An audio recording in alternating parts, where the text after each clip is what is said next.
It's an unexplained phenomenon. It's the most studied piece of artifact in history. People that were atheists, people that were not believers, had a moment to touch the cloth, be with the cloth, work with the cloth, whose lives have changed in an instant. This isn't fables or fairy tales. What it recounts is credible. And what it recounts is that Jesus rose from the dead. We see a physical cloth with a supernatural experience that happened to that cloth. This is the miracle of these first photographs. When I stood here before the shroud and saw the face of Jesus, that was the first picture in history that was left for us, for the world to know who he is. It's life-changing. This isn't a Catholic thing, it's not a Christian thing, it's a Jesus thing. This was the good news of the old covenant going away and the new covenant coming.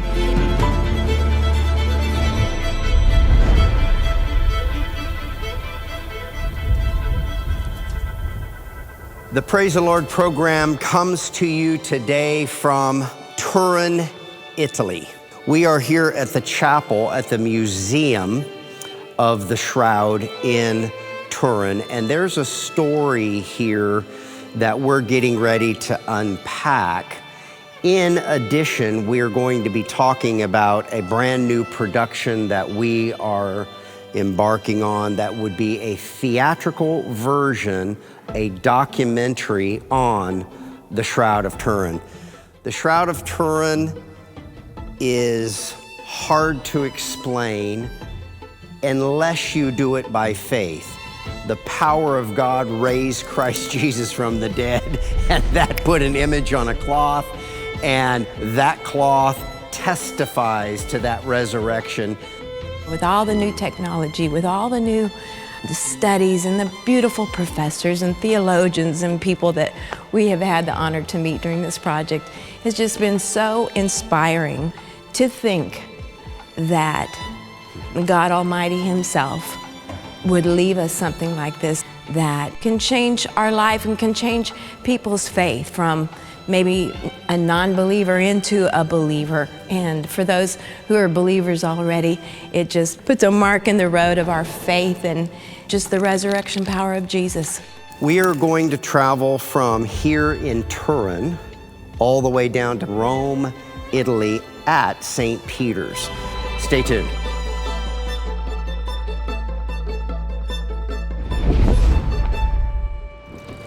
History tells this story. In the 1350s, the Dean of the Church in Lieri received a gift from a French knight named Geoffroy de Charny. The knight presented a stained linen cloth, claiming it was the burial wrap of Jesus. The whereabouts of the shroud after Christ's death and how the knight acquired it remain a mystery. For decades, the church in Lieri exhibited the shroud as a relic until Pope Clement VII denounced it. An unnamed artist professed to forging it, leading the church to heed the Pope's decree and reclassify the shroud as an icon. When the 100 Years' War threatened the borders of Lieri in the early 15th century, the Charny family regained possession of the shroud, once again promoting it as the genuine burial cloth of Jesus. The shroud was later passed to the House of Savoy, who displayed it during celebrations and public events. And finally, in 1578, it was entrusted to the Cathedral of St. John the Baptist in Turin, where it remains to this day.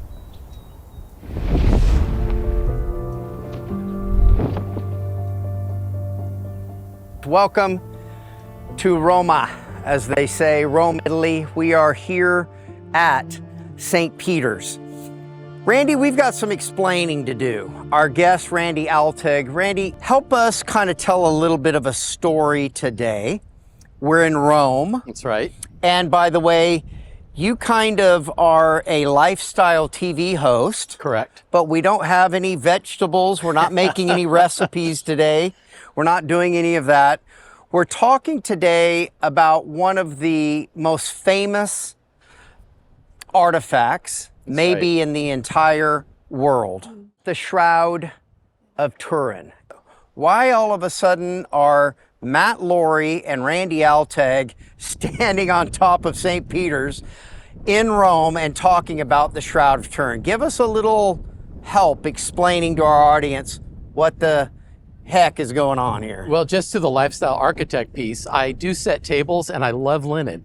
So when I found out that there was something that was an antiquity, I'm so interested in history and antiquity, that this Shroud of Turin had a special dispensation by the Pope in 2015, and I had an opportunity to go see it personally. I thought, I'm in, I have to go. So that was the beginning of this journey of discovery. As a lifestyle expert, Emmy-nominated television host, author, interior designer, master gardener, and celebrity chef Randy Altig has dedicated his career to empowering others to live life to the fullest. Randy's expertise earned him a place as a beloved guest on the Today Show and the iconic face of Costco. Yet, his passions extend far beyond blanching shrimp and arranging flowers. Randy is also part of a distinguished lineage of antiquity connoisseurs and history enthusiasts. So, when he received a rare invitation to view the Shroud of Turin, the most extensively studied relic in history, protected by bulletproof glass and surveillance cameras, he couldn't refuse.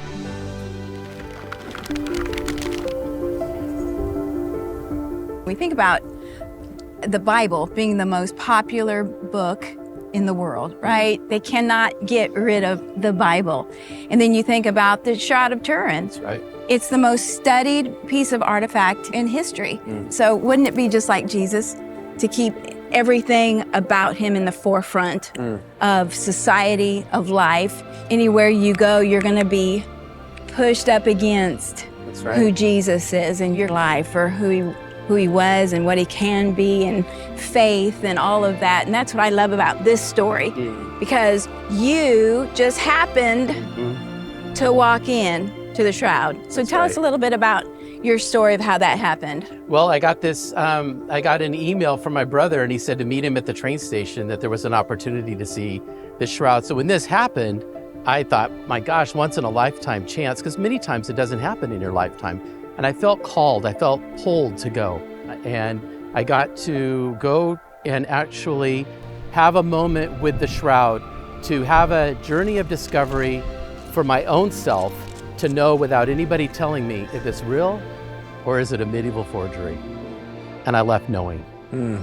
You know, you can know people, but that's different than meeting somebody. You know, our producer, I've known him for quite some time now, but I met him for the first time here in Rome. And I've known Jesus since I was 5 years old. But the first time that I met him was when I saw the Shroud. I knew if I could see his face, I would know. Wow.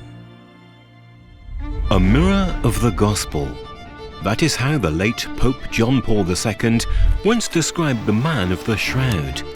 And for centuries, believers revered the image as a testament to the life, death, and resurrection of Jesus Christ. However, in the late 1980s, radiocarbon dating cast doubt upon the authenticity of the famed linen cloth, shattering the proverbial mirror. In 1988, researchers from 3 prestigious laboratories, the University of Arizona in the US, the Federal Institute of Technology in Switzerland, and Oxford University in the UK, were granted access to small strips of the cloth. Each laboratory conducted its analysis, measuring the levels of carbon-14, and ultimately determined that the material dated back to the Middle Ages, specifically between 1260 and 1390 AD. But the controversy was far from over.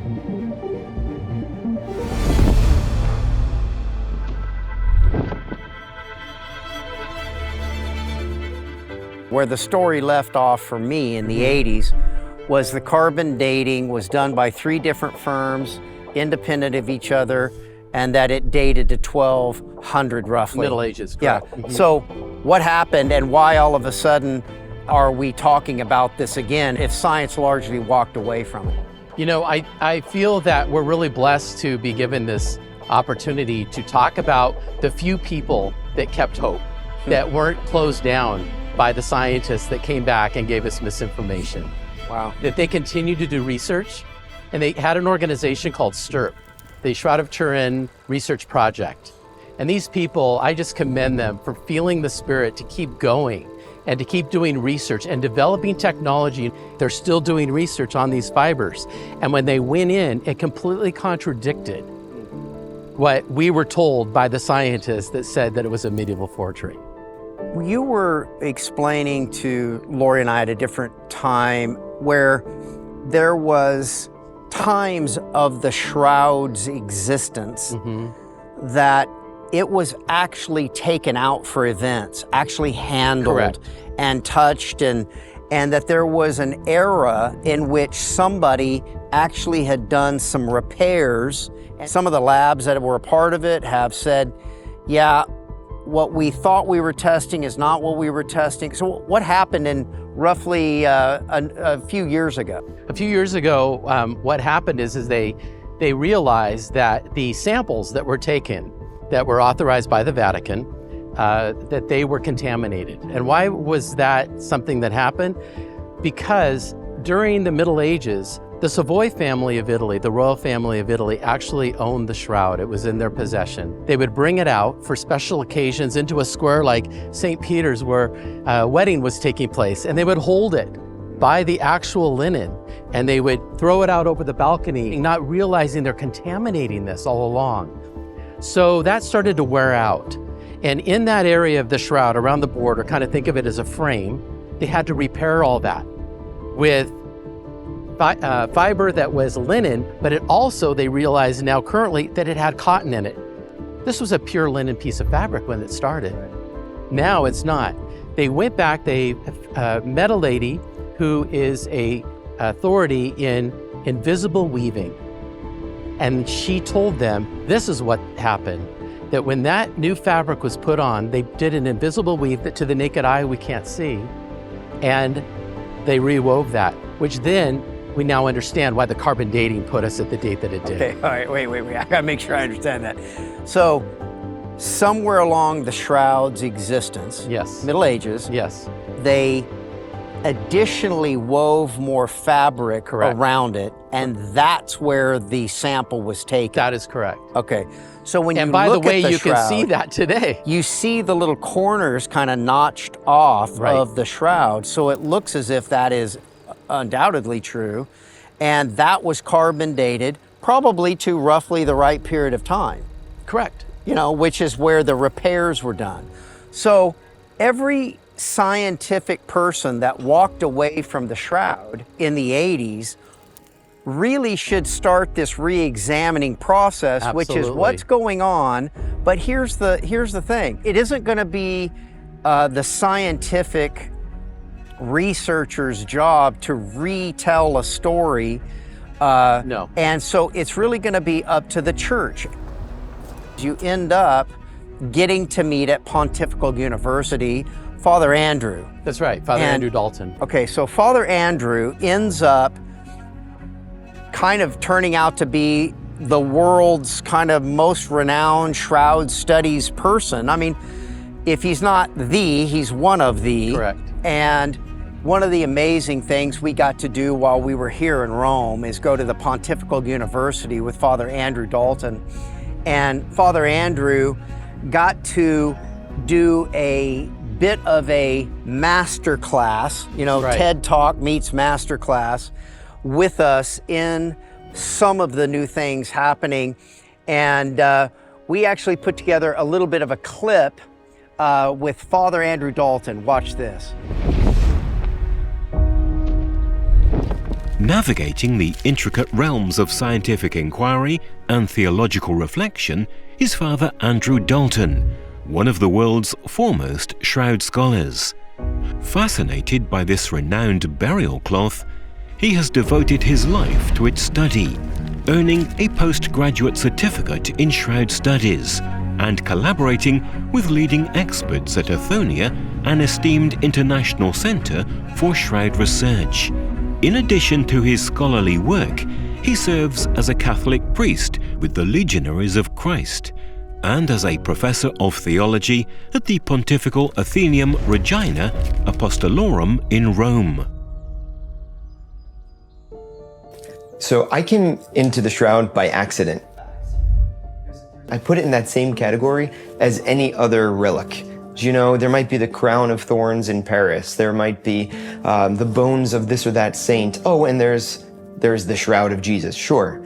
I was studying theology in Rome, and somebody invited me to a conference and said, you don't want to miss Emanuela Marinelli because she's incredible. She's studied the shroud for decades, and you have to see. And I had planned to kind of skip out halfway through, and it just turned out that it was so riveting that I stayed glued to my chair. I wasn't aware that this was the most studied archaeological object in the history of the world. And I certainly didn't know any of the information of the physics or the chemistry or the blood samples or the pollen or any of the rest. So that's what really opened my eye. Why is it anatomically perfect with regard to its shape, with regard to the pathologies that it suffered? Why does it have a photographic quality? Why is the cloth that is flat include in it information that we couldn't see until the 1970s, namely three-dimensional information that allows us to recreate a statue of the man's body?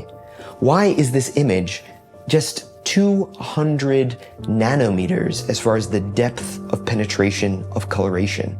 We don't have a micro laser today that is capable of delivering a micro burn this precise, and yet it's there. Why is it that the blood is soaked into the fibers and draws into the medulla, the core of the individual threads, and yet the image of the body rests just on the surface? The best response that I can give today is that it's the natural effect of a supernatural event. What I want to do is come to the shroud and look with two sets of eyes. I want to look with the eyes of a scientist. I want to understand everything that I can from an empirical point of view. But I don't want to stop there. I want to then look with the eyes of a pilgrim. That's where I want to keep science and faith together. This is often divorced, and that's what I think we shouldn't do. There's a great line from an encyclical of Pope St. John Paul II. Faith and reason are two wings by which the human spirit ascends to the contemplation of the truth. That's the challenge, to keep these two wings together. A lot of people think that you can only pick one to the exclusion of the other. And so it's faith to the exclusion of reason. That's not faith. That's fideism. That's a caricature of faith. I think faith is graced reason. I think it's when God sheds his light on the way we think. So what if the shroud helps us in that? What if it's a case study for this exercise, bringing together the empirical sciences with the gospel story, the testimony of Matthew, Mark, Luke, and John, and the testimony of this age-old cloth? They go together, and they're mutually illuminating. I think that on the shroud, not only do we have a window to see into the mystery of Christ, it's like a mirror. It's telling us about who we are, what our identity is, and what our mission is, what our calling is. We are called to die and rise. Our inheritance is his inheritance because we're heirs of God. We're co-heirs with Christ. He passed through death into new life. That's our destiny too, if we cling to him in faith. This isn't fables or fairy tales. Jesus rose from the dead.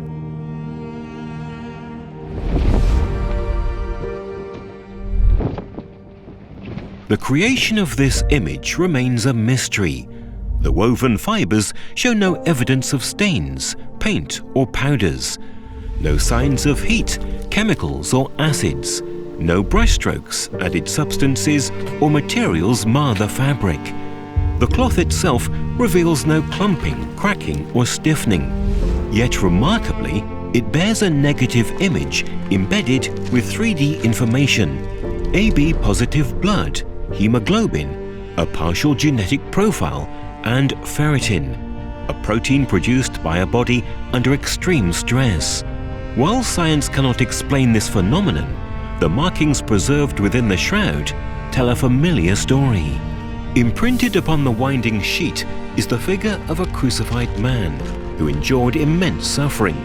Puncture wounds on his scalp, a swollen cheek, a broken nose, nails driven through his wrists and feet, and a 2-inch stab wound in his side that bled both red and clear blood components, indicating it was inflicted post-mortem.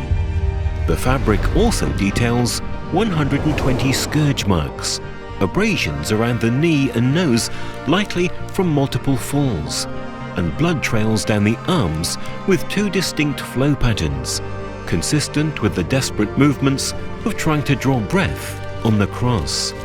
To some, the image depicts merely a crucified man, but to others, like Bruno Barberis, Associate Professor of Mathematical Physics at the University of Turin and Director of the International Center of Syndenology of Turin, it powerfully narrates the crucifixion of the world's greatest gift, Jesus Christ.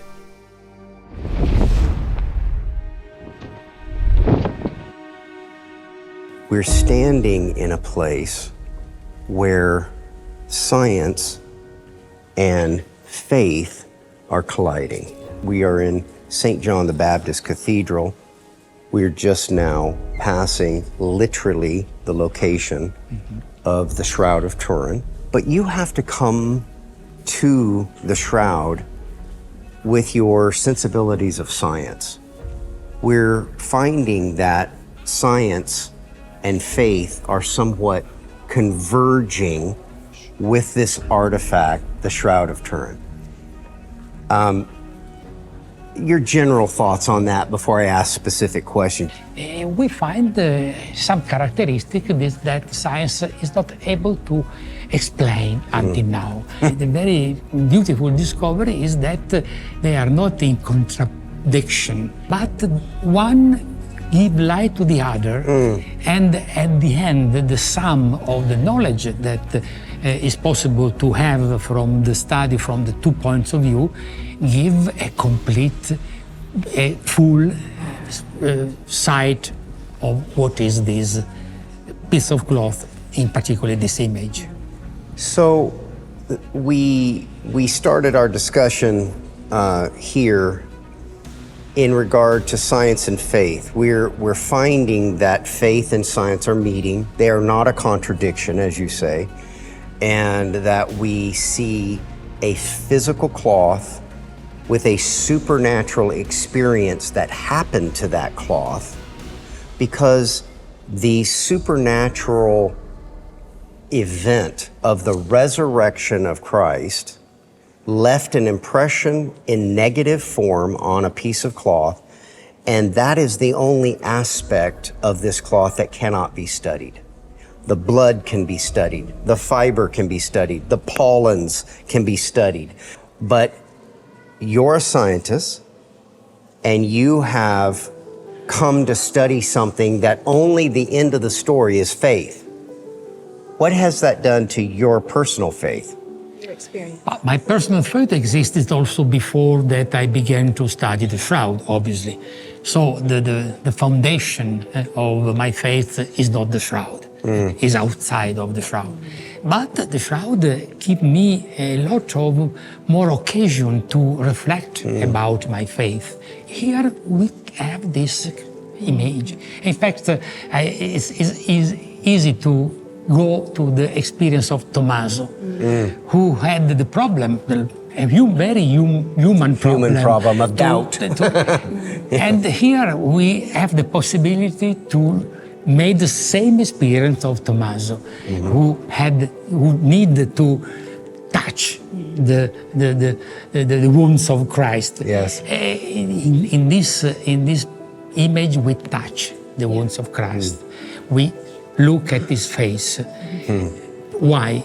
Because if we put in relation what we see on this image and what the gospel say to us, we see immediately a perfect correspondence. And we Someone can say, yes, but there is the normal correspondence between a description of the crucifixion of a man, here can be the crucifixion of another man. No, because some characteristics are practically impossible for a normal crucified man of the history. But we have both on the gospel and both on the shroud. And this gives us a very high probability that this is not the image from the corpse of any type of crucified man, one of the probably million that died in this way, but of only this crucified man called Jesus of Nazareth. Because some characteristics are not common to the normal crucified man in the very long period in which the crucifixion was done, normally between the 7th century before Christ and the 4th after Christ. Only is impossible to get some characteristics, for example, the crown of thorns, for example, the sign on the thorax made on the chest made after the death, sure, this is sure. The fact that the corpse remained in the cloth not more than 30, 40 hours, because otherwise the beginning of the composition should cause dyes clear to see, but there aren't. And this is perfectly coincident with the description that we read in the gospel. You know what I love is the whole time we've been in this beautiful cathedral, all I can think of is the scripture that says, this same Spirit that raised Christ from the dead dwells in us. And let it quicken your mortal body. And so today on this praise program, I want to encourage you. You don't have to see anything. All you have to do is believe with your heart. That's what Jesus said. Everything comes by faith. Our salvation comes by our faith. Our healing comes by our faith. So let that same Spirit that raised Christ from the dead, the power of God that we love to call it, let it quicken your mortal body. Anything that you're believing for today, we want to add our faith to yours today. So no matter where you are, no matter what you're doing, no matter what you're going through, God is there for you today. And I'm praying that your faith is strong. I'm praying that everything that we've talked about has strengthened your faith to believe well, to believe hard, and to believe in a Christ that died for you and rose again for you so that you can be healed, you can be saved, you can be set free in every way. I know that you can't define it from a science standpoint, but clearly that was the resurrection power of God that left that image. This is what I have thought. I cannot now prove. You can believe. You cannot, can't prove it, but you can believe it. Sure. They are two different aspects of a real, because I believe the resurrection of Christ. I don't know in which way it happened, but I believe that there was. It did. And probably I prefer that I will never discover it. Just believe it already. In America, around the Easter season, we say in churches all over, He is risen. And then the audience says, He is risen indeed. So, yes. He is risen. He's risen indeed. In 2021, the original carbon dating results were once again called into question when researchers from Italy's Institute of Crystallography employed a groundbreaking, non-destructive technique known as wide-angle X-ray scattering. This advanced method, which enables repeated analysis of a material structure at the microscale, was applied to 8 minute samples of the cloth. The findings revealed structural deterioration consistent with another linen dated to 55 to 74 AD, confirming the shroud indeed dates back to the 1st century.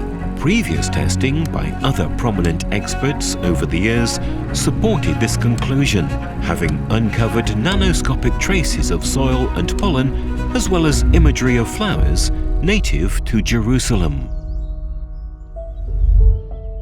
We have now made our way to Turin, and again, we're talking about the Shroud of Turin. The shroud is in this building, Professor. It's here. It is. Okay. And so soon you'll take us downstairs and we'll get to see it, right? I think it's a little difficult. It should be necessary a very, very particular. But you're on camera and you should just say yes. Yes, we'll see. Did you speak with the Pope for this reason? Not yet. Okay. Call him. Call me. Okay. Let's pretend we're looking at one fiber of the cloth, and it's a bundle, and it represents 300 fibers that are twisted together to make one thread. 200 fiber, one thread. Yes. Okay. All right. So you were explaining something to me that blew my mind. I have been hearing, what I had understood, is that the cloth and the image on the cloth was 1/5 of 1 micron. Now, we're talking about one human cell. Like a human hair is 75 microns or 80 microns. Exactly. Okay, exactly. So enormously bigger. Tiny sample. And that if we took one of the 300 or 200 threads that make up fibers that make up one thread, only the outside fibers are affected by the radiation, which we are saying was the power of God that resurrected Christ. Obviously, this is an hypothesis, obviously, because we don't know in which way there was happened. Trust me, that's true. You're a professor, but I'm a believer. You're a believer, so, yeah. So I qualify. I am a believer. Yeah. I must be also. But you're a scientist. Yeah. I cannot forget. Okay, let me help you, Professor. That was the power of God. Okay, and so ultimately, you're taking one thread made up of 200 or 300 fibers, and just the last one on the outside is affected. The one on the inside has no material on it whatsoever. Not interested at all. Yeah. 1/16 of one human hair. It's like taking a human hair and slicing it 16 to 18 times. External wall of the fiber was colored. This is the reason that is only 1/5, because only the external wall of the fiber is colored, but the core, the body of the fiber is not. If somebody put some kind of dye or stain or something, then that means you could remove those particles and take them and to study them. Sure. When you touch this, nothing comes off. There is no material to study. The power of God cannot be studied. He doesn't want this to be studied. He wants this to be a belief mechanism, not a science thing. It's a faith thing. You could take the blood off and study the blood. Yes, exactly. So the blood is real. It's on the cloth. It goes all the way through the cloth. Sure. But let's call it the power of God, is only on one side of the cloth at 1/5 of 1 micron. And it's a negative image. So how in the world back in 1200 could this be faked? It couldn't be faked. Sure. It is impossible to fake it.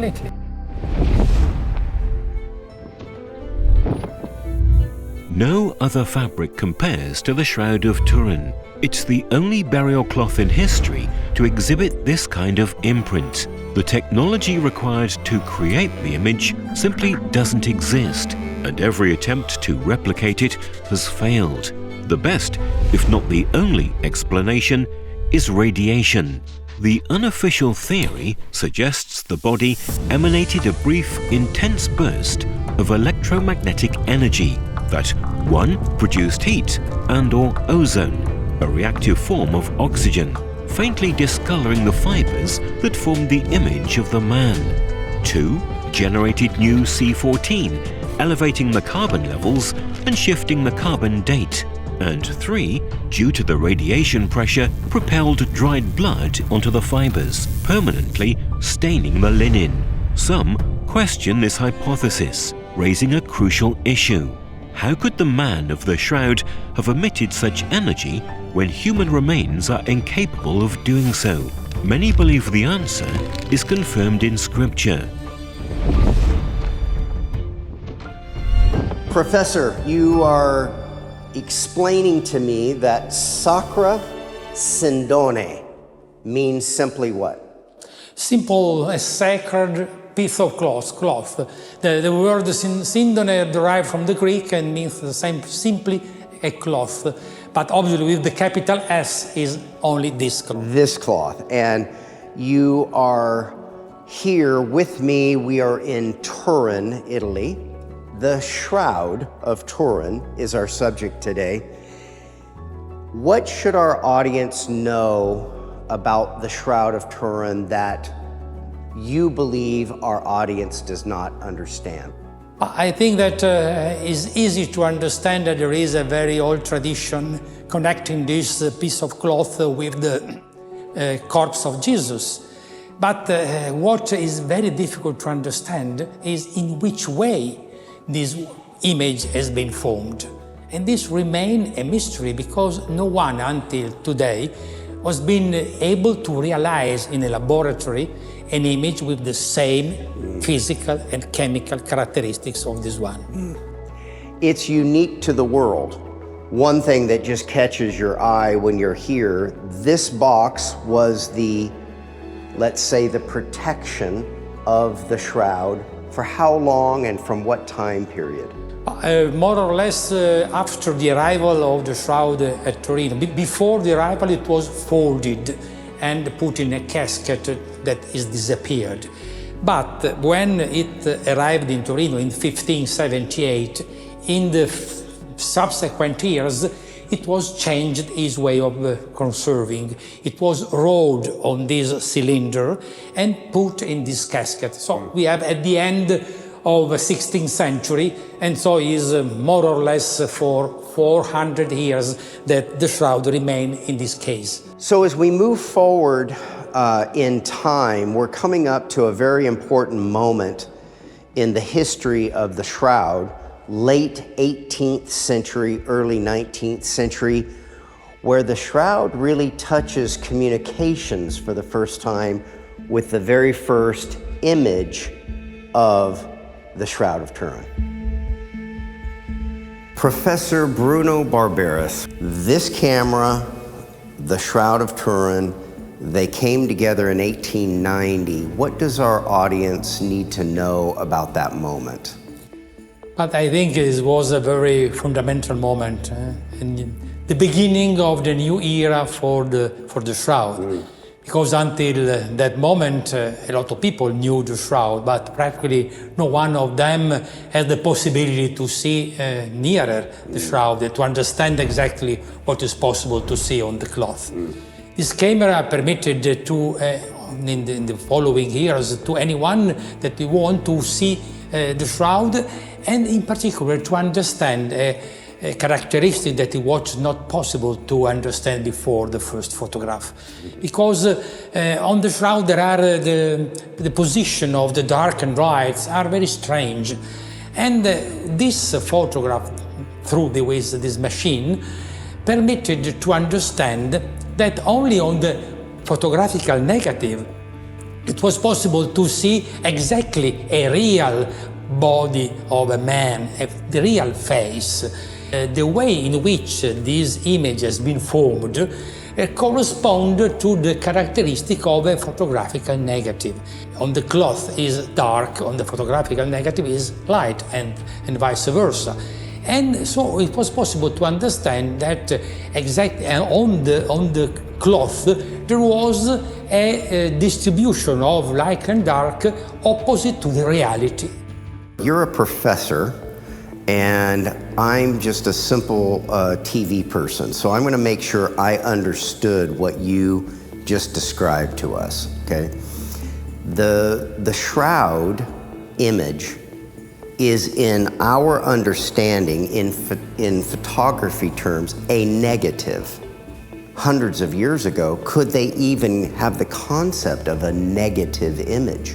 It's almost preposterous to think that somebody could have painted a negative before humans could have even understood it.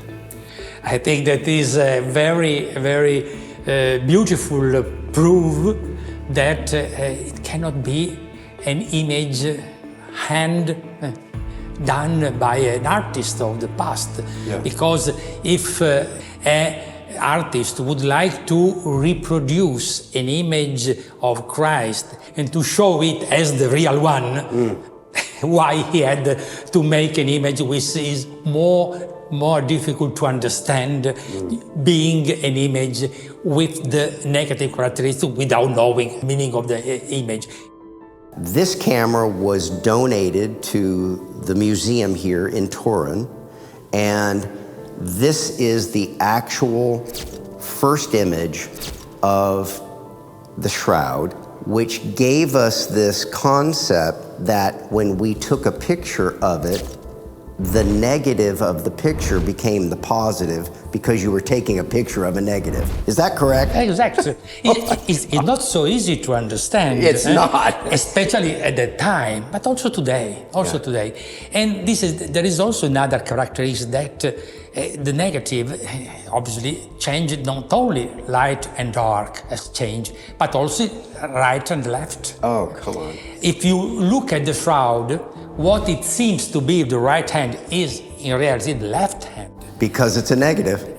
But it's easy to understand if you image that this body has been put in front of the cloth, and so it seems a mirror image.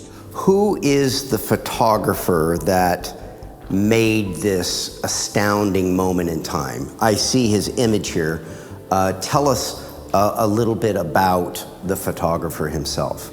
The photographer was a lawyer, but he passed to the history not as a lawyer, but as a photographer, because he has this big passion of the photograph in a period in which it was not easy to have a photographic machine and to use it very widely as he did, because he left to our period about 8,000 plates, glass plates, called for this first photograph, which was decided by the owner of the shroud. At the time was the royal Savoy family.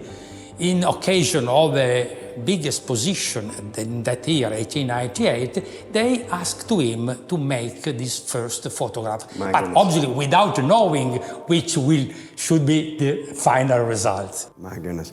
So in 1898, and the photographer's name? Secondo Pia. Secondo Pia was asked by the Royal Savoy family to photograph the shroud. This is the actual camera that did that photograph. Prior to that time, we didn't even maybe understand that the shroud was in negative form. Left is right and right is left. The images of where they should be dark in nature are light, and where they should be light in nature are dark. Everything was reversed. And can you imagine being in the dark room with him when the image of Christ's face comes out of the solution in positive form? Can you imagine what that would be like? A picture's worth 1,000 words, okay? And this image really changed the trajectory of what we understand about the shroud. It's really a mind-blowing thing, and I know that there are images, there are artifacts in here, but when you think about the perspective of somebody that is involved in TV, we're telling a story. The story of the shroud, largely visually, starts right here in 1898. This is the miracle of these first photographs. In 2015, the Shroud of Turin made its first appearance since 2010, its 18th public exhibition in history. From April 19th through June 24th, nearly 2 million people journeyed to Turin, standing in hour-long lines for a fleeting 2-minute glimpse of the world's most debated artifact. Is it real or fake? Could this be the face of the most famous figure in history? Though some believe this mystery may never be unraveled, and others still dismiss it as a hoax, for those who place their faith in the authenticity of Scripture and the resurrection power of Christ, there is no doubt the Shroud of Turin is a tangible remnant of the greatest story ever told, a testament to the sovereignty of God, and perhaps above all, it is, as Pope Francis once described it, an icon of love. This is a full circle moment for you, because you started this journey in 2015 when there was a public viewing of the Shroud. And this is full circle. Your thoughts as we're kind of standing here back in the place that it all started for Well, you. to be back here and to feel like I'm completing the journey that happened.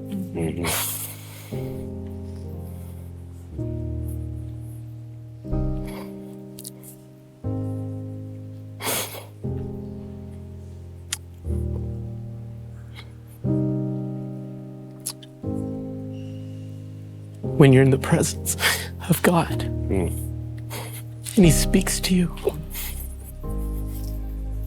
there's nothing greater. Everything changes. Everything changes. It was a moment in my life that I'll never forget. I left here not knowing what had happened to me. I came back on a journey to get those answers. And for 9 years, I've been on this journey. And to be back here with the two of you, joining me with these incredible theologians, these incredible scientists that have answers today that help us, especially me, in my faith, to really understand the power of God and what He did for us. People are running around the world. They're looking for answers. They're looking for happiness. You know what was so interesting to me? When I stood here before the Shroud and saw the face of Jesus, that was the first picture in history that was left for us, for the world to know who He is. And so many people don't know it's here. It's life-changing. And there's something about it when you see it. There's an energy that comes from it. It is not a burial cloth. It's a resurrection cloth. Beautiful. Because if there wasn't a resurrection, there would be no image. That's the message of the Shroud of Turin. Beautiful. This is one of the miracles we spoke before outside. Yes. Which is not probable through a material proof. Right. But is real. Yes. Our journey is one of belief. Our journey is one of faith. And the interesting thing is, unless you enter a journey with Christ by faith and belief, you get nothing out of His resurrection. God Himself came to earth, was resurrected to redeem us back to man, back to God, man back to God. And you have to believe that, or you get nothing out of it. That's it right. means nothing to you until you believe. And to think that every part of the Shroud can be studied, but the image, that the image will not come off to be studied. The God would not allow that, obviously, even in modern ways. And you try to get the image off, you try to get this colorization off to study it, and it's gone. But you know, what's so interesting is what you're saying really underscores the whole message of salvation, because we're asked to come by faith, to receive Him. He's still asking us to do that when we look upon the Shroud. When we talk about specifically Him as His image and seeing Him, He's asking us to believe by faith. And I believe that through that, He will meet us where we are. He will come to us. Beautiful. We're standing at St. Peter's today. We're announcing this fantastic new project, a documentary about the Shroud of Turin. We're lifting up Jesus, allowing Him to draw people unto Himself, even with this amazing artifact. And we're getting to delve into really interesting things of science and technology, but it's really a story of, think of the morning when the women, Mary and all of the disciples, rushed towards an empty tomb. And it was Peter who went past John, That's right. ran in there, saw the cloths, saw them, and today those are here in the custody of the church, the That's Catholic right. Church. They belong It to is Pope. the namesake That's of right. this church behind us, Peter, who would have probably physically seen the cloths and would have rushed in. And I love the way you put it. When John runs in, what happened? Well, John runs in and he looks over and he sees the shroud laying there. And what was interesting in those times, when you would go to somebody of a higher echelon, you would go to dinner at their home. They would have people that would be attendants and they would attend the table. And if you were finished with your meal, you would just lay the napkin down. But if you were coming back, the sign to the attendant was you folded it. And he looked over and it says in John 20 that it was like the napkin was folded on the table, my goodness. meaning he's coming back. Beautiful. So there were actually two cloths, the shroud And the Sudarium. and the Sudarium. So the Sudarium was a face cloth, as it was were. the cloth that they actually put, it was traditional Roman custom to do this in this time in this way.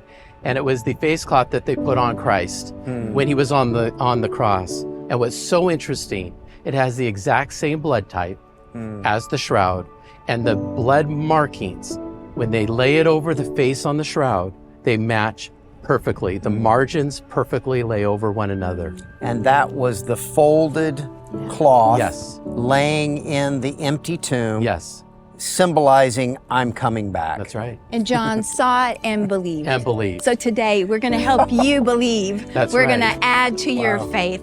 The underlying tone of what this documentary and this story, this journey that we're on, is best described by that short little piece of scripture. John saw And he believed. and he believed.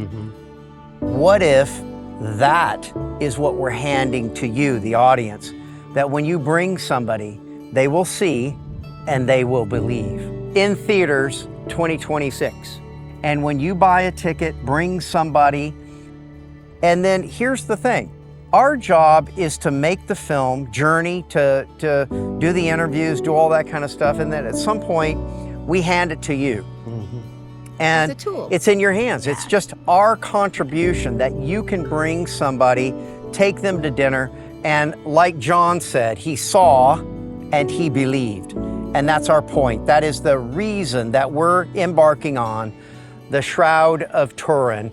I would like people to walk into this knowing that this is not a religious or a Catholic journey, that this is a journey of discovery where faith and reason will cross for you personally, where you will come to know the truth. It feels interesting that even in this study that was done recently, that there are even devout people of atheists that are apart, that are having to say, I don't know what did it, but this isn't paint, this isn't a scorch, it's an unexplained phenomenon. There is an energy and there's a presence about this cloth. It is alive.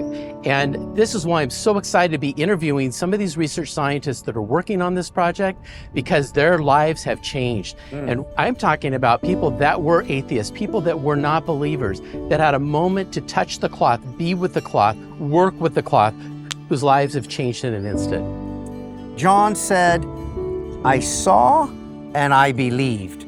What did he believe? The life of Jesus went on, that he was resurrected. That's our hope for you to have that encounter with not a death burial cloth, but a resurrection cloth called the Shroud of Turin.